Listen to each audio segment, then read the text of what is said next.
Hey guys, what's going on? Adam from Tech Exotics. Welcome back to the channel. Please do me a favour, if you are new, hit that subscribe button, drop a like, leave a comment. That'd be really appreciated. I am today with Eddie over at Sunbury Serpents. Unfortunately, we did have a few other people planned to come, but they couldn't make it because they had prior commitments. So we're definitely bringing another video down the road with some more breeders checking out Eddie's awesome collection. So we're going to start the video, we'll say a quick hello to Eddie, and then we're going to have a look at some of these animals that he's got available. He will be updating his morph market at some point, but obviously that's a very time consuming thing to do with so many animals to list and take photos of and weights. You guys know how difficult that can be if you do use morph market. So we're going to take a quick look at some of his available animals, and if you guys are interested in any of those, drop Eddie an email or a DM on Instagram. I'll leave all these details down below so you can get a hold of him. So without further ado, let's say hello to Eddie. Hey guys, how you all doing? Hope you're all well. Yeah, so luckily today you can get a little gander at my hatchling rack, which is still bulging, partly because I'm a complete hoarder and I never want to get rid of anything because I love snakes and I love my animals and I love opening all the drawers, but I will just open a few of the drawers. In fact, let's open them all. Sod it. Open them all. I'm not meant to swear, am I? Okay, so let's start on this side. So this is the first male who is available. This guy is a super pastel splatter, possible het migraine. So some of you may know the Splatter project, some of you may not. It's a really cool project founded by Chris Jones, and I'm really primarily interested in the recessive side of the project, which is a migraine gene, and later on I'll show you a male visual migraine which I have in the collection. But this gorgeous boy, who is on frozen thawed rats, is up for grabs. Absolutely stunning male, eating really well, growing really well, and just so unbelievably bright. I don't think the camera's actually picking up his true colours. That is an absolute glowing machine. That is stunning. And then next door to this lovely lad is another male who is also up for sale. I had him on Morph Market, took him down because I changed my mind, but I think I need to, oh there he is, come and greet us. So this is an Enchi Woma Orange Dream, 66% possible het pied, sorry. So possibly het for pied. Absolutely amazing male. But I have no plans for him, and I'm sure somebody else could come up with a nice idea for him. It might be good to prove out for a pied project if he was perhaps put to a visual pied, but he is just, he again is another stunning male. He's got a lovely head stamp on him, hasn't he? Absolutely gorgeous. He is just beautiful. Right. Okay. Another male who is up for grabs, who again is from a project which I've been working on. This guy is an Orange Dream Woma pied. Now the project I've been working on, which I've been very lucky to have been given some snakes by Tony Hersey. Basically what I'm trying to do is add Enchi to a Woma pied because obviously the classic Woma pied is all white with a patterned head. And you can see the orange coming through on this boy, you know, on his snout, on kind of the back of his head, on his neck. You know, he's incredibly orange compared to the Woma pied, which you'll see in a bit. I'm trying to bring Enchi into this combo to hopefully bring pattern back to a completely white snake. But this boy is up for grabs. I've got I've got one clutch cooking and another clutch on the way, so hopefully I'm going to produce something with Enchi in it. So for those that don't know, Ed, the Woma is a very similar gene to the spider in respect, obviously once you get it into pied, it's just like the spider stuff, so you're only really going to get that head covered just like you would with a spide. But obviously exactly. Your plan is to try and put Enchi in, see if it can bring any pattern. It might not. But obviously that's a really cool project. I think if you can prove that happen and get that to happen, I think there's going to be an influx and people wanting.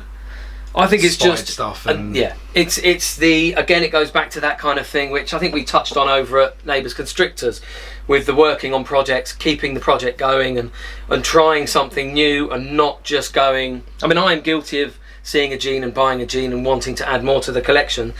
But I want to see this project to the end. I want to see if I can get Enchi into this combo. Obviously Enchi pieds are very low white. Perhaps we can meet in the middle with an Enchi Woma pied, and maybe it'll be like a regular medium to low white beautiful animal, but only time will tell. And that's the thing about this hobby. Things take time, be patient, and just keep on with the project. Right, let's have a look.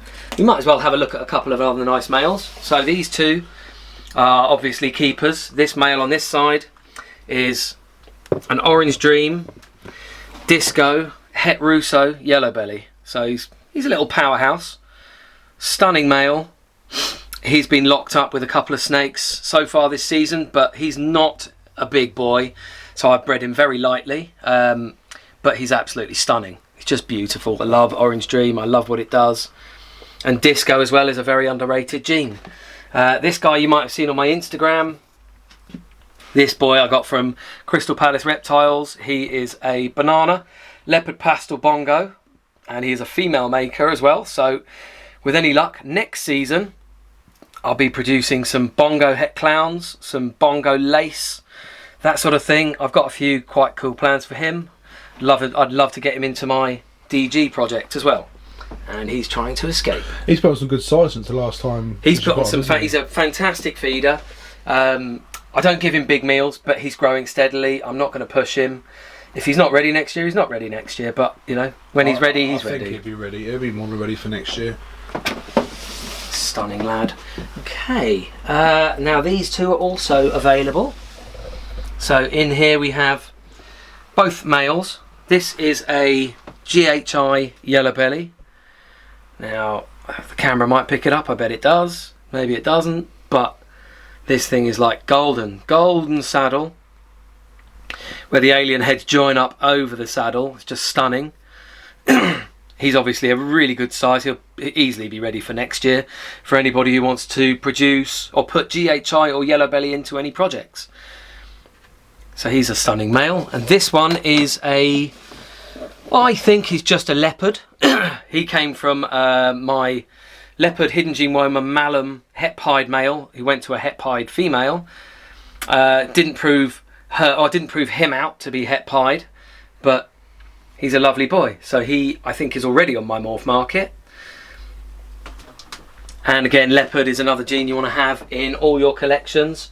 I think it's fantastic. It distorts pattern, it brightens up colours, and it just makes things look awesome. And I've got tons of it in my collection, so do it. Okay, now we have here a pair of Malums from my male up there. So this, I believe, is just a straight Malum. So the base gene looks very much like a normal until you start looking at the sides and looking at blushing, almost like splatter. Very clean. And by a Malum, just in case you don't know, Malum, you may know it as Harlequin. So Harlequin is another genetic, another name given to this similar gene. This came from New England Reptiles. Oh, this animal came from New England Reptiles, and I bought him from Sam Whitlock. And I'm considering moving the project on because I've got so many projects, but it's an interesting one to get into. I think this little lad's actually, the more I look at him, the more I think he's just a very pretty normal. But a nice lad. He'll be on Morph Market very shortly. And let's have a quick look at some of the females, which I'm going to let go. So first off, we have another leopard from that Leopard Malum clutch, and I'm putting her in as a straight leopard. She's beautiful, nice blushing, nice and dark, really jet black along the saddle. So stunning female. Then in here we have a beautiful Enchi Yellow Belly. And this girl is also possibly het pied. She's on Morph Market already, and if you look at the track marks, this girl, I'm pretty sure she's going to prove out het pied. Really good feeder, loves her rats, very calm, easy to hold, very tame. Like most of my snakes, there are a couple who'd like to take my face off, but most of them are pretty calm. Okay, this little lady we're a little bit unsure about, so if anybody has any ideas. She came from the GHI Mojave to an Enchi Yellow Belly, and I'm kind of a bit stumped. I'm not sure what she is. She's either a really cool looking bright normal, can't see Yellow Belly in there, not distorted enough to look. She doesn't look enchy. So yeah, not 100% sure. So feel free to comment, I guess. Let's have a look. I'm not going to open those. Oh, you can have a look at these. These guys are amazing. These are from Tony Hersey, but these are most definitely holdbacks. Leopard double het clown pieds, and I have a pair of them. Absolutely stunning. These are girls, yeah? These are both females, yeah. So these females will be, in a few years' time, when they're ready, will be paired up with this boy, who is a special yellow belly het pied, 100% het pied, 66% het clown. And he is mega bright. I think he'll prove out to be het clown, but I mean the brightness also comes with being het pied. So that's a really cool project. Obviously everybody loves clown pieds, and I think a special leopard, special yellow belly clown pied could be something quite special. Let's have another look. This is another one I'm a bit stumped on. I posted this on on Instagram as an Enchy Mojave. Gav from Balls to You mentioned in the comments that he'd produced an Enchy yellow belly that looked very similar. So now I'm kind of in two minds as to what it is. I mean, it could very easily be a beautiful Enchy yellow belly. It's got a very dark brown kind of mahogany looking head with a really cool head stamp, a little kind of yellowy teardrop coming through. And she is just, I think she's stunning. She's an Enchy Mojave or an Enchy yellow belly, whatever she is, she's absolutely gorgeous. And you can see this is what Enchy does. Joins up the alien heads. Makes the sides of snakes look absolutely amazing. Okay, so the rest of the snakes in here. Oh, this is one more who's not a holdback. I posted this girl several times on Instagram. She is a kingpin daddy. Again, CB19, really good feeder. She's packing on the weight. She's about 260 grams. Yeah, I feed all of my hatchlings frozen thawed, so they're all guaranteed frozen thawed feeders. They're all handled, they're all lovely, they're all healthy, and I take really good care of all my animals, so you can be assured of that. And one of the biggest things for me is aftercare as well. When you've sold an animal, keep in contact with the person who's bought the animal, make sure everything's fine. I like to see pictures of my animals as they grow up. I like to see feeding pictures, and if I have an issue, if a buyer has an issue with a snake, I'm always there to help. If they're relatively close by, I'll be happy to go to their house. I'll be happy to bring the snake back here if they have trouble feeding. I think that is the hallmark of a really great, genuine breeder I'm the same. You're going to get a lot of people that just want your money, rid of the snake, and rub their hands of it. Yeah.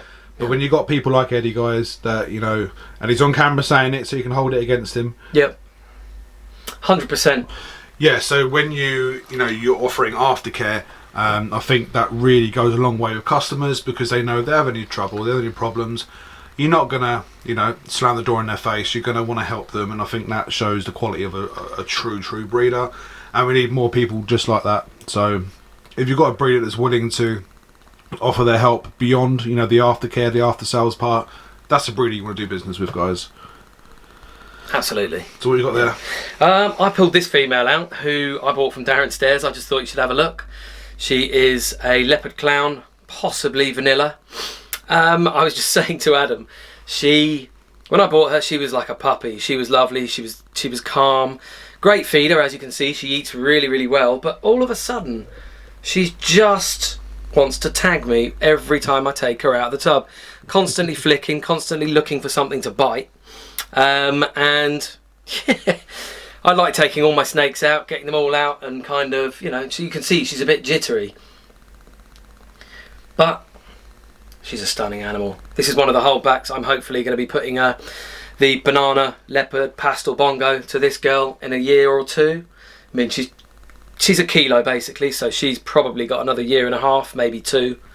You know, I like to get my females nice, you know, decent bit of size. Is she still feeding well, hitting that? She's hit the kilo mark. She went off food for about 6 weeks. Okay. And she had her first meal in 6 weeks a week ago. So, you know, she's back on food, and I seem to, for some reason, a lot of my females the ones I'm growing on seem to hit that kilo mark, and then you go, oh, you know, you want them to be ready, but at the same time, you know, it's for the good of the animal. If they're not going to eat, I'm not going to breed them. I'm going to get them up to size. You want them healthy. You want them ready to breed. You don't want to push them. I don't power feed. I don't believe in that. I think it's a waste of time. Small meals regularly, and snakes grow well. Yeah. Is that all your availables? So that's the available hatchlings. I do have some available adult males. Do you want to show that Woma-pied girl that I might be with? Adam was interested in this girl who I've decided to part with because I have about 30 holdback females already. Now this girl, I'm pretty certain, is just a straight Woma-pied. Absolutely stunning. She shed about 3 days ago, so still looking mega clean.